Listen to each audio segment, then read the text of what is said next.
যাচ্ছেন মুখ্যমন্ত্রী, জানালেন সুদীপ বন্দ্যোপাধ্যায়। আজ দিল্লিতে দলীয় সাংসদদের সঙ্গে বৈঠকের কথা মমতার। ইতিমধ্যে বৈঠকের সময়ে পিছিয়ে দেওয়া হয়েছে। খবর সূত্রের কথা বলবো আমাদের প্রতিনিধি জ্যোতির্ময় কর্মকারের কাছ থেকে। জ্যোতির্ময়, বিস্তারিত জানবো তোমার কাছ থেকে।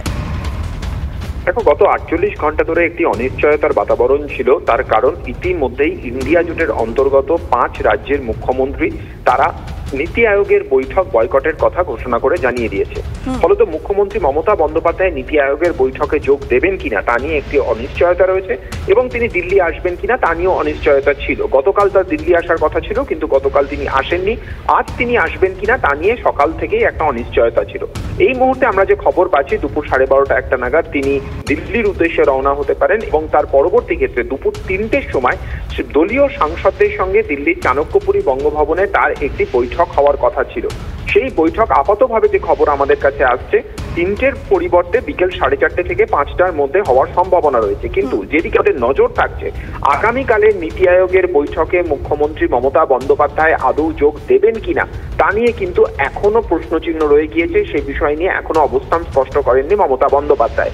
আজকে যে দলীয় সাংসদদের সঙ্গে বৈঠক রয়েছে, সেই বৈঠকে অবশ্যই চলতি অধিবেশনে তৃণমূল কংগ্রেসের অবস্থান কি হবে, তাদের রণকৌশল কি হবে পার্লামেন্টের অভ্যন্তরে, সেই বিষয়ে যেমন আলোচনা হবে, তার পাশাপাশি একাধিক ইস্যু কিভাবে পার্লামেন্টের ভেতরে তোলা হবে, বিশেষত রাজ্যের ইস্যুগুলি।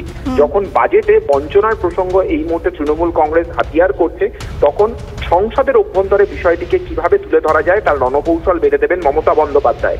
এর পাশাপাশি গুরুত্বপূর্ণ বিষয়, ইন্ডিয়া জোটের অভ্যন্তরে তৃণমূল কংগ্রেসের সঙ্গে এবং অন্যান্য বিরোধী দলগুলির সঙ্গে সম্পর্কের সমীকরণ কি হবে তা নিয়েও মমতা বন্দ্যোপাধ্যায় বার্তা দিতে পারেন বলে আমরা সূত্র মারফত খবর পাচ্ছি। ফলত মূল নজর আমাদের থাকছে আগামীকালে। এ বিষয়ে সুদীপ বন্দ্যোপাধ্যায় কি বলেছেন শোনাবো। दोनों एयरपोर्ट से सीधा 3 बजे बंग भवन में आएंगे और एमपी लोगों के साथ मीटिंग करेंगे। नीति आयोग का मीटिंग में जाएंगे कि नहीं जाएंगे उसका बारे में अभी मेरे पास कोई खबर नहीं है, तो मैंने पहले सुना था उन्होंने जाएंगे।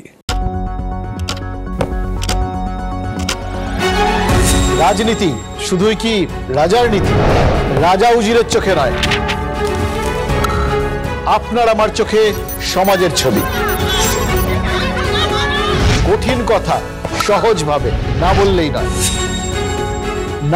নয়। প্রতিদিন রাত 9টায় TV9 বাংলায়। TV9 বাংলা না দেখলেই নয়। রাজনৈতিক তরজায় টকশোয়ের হট্টগোলে হারিয়ে যায় কিছু গুরুত্বপূর্ণ খবর, দেশ বিদেশের না জানা খবর যা চমকে দেবে আপনাকে। সেই খবরই নিয়ে আসি আমি আপনার সামনে। আমি অনির্বাণ চৌধুরী।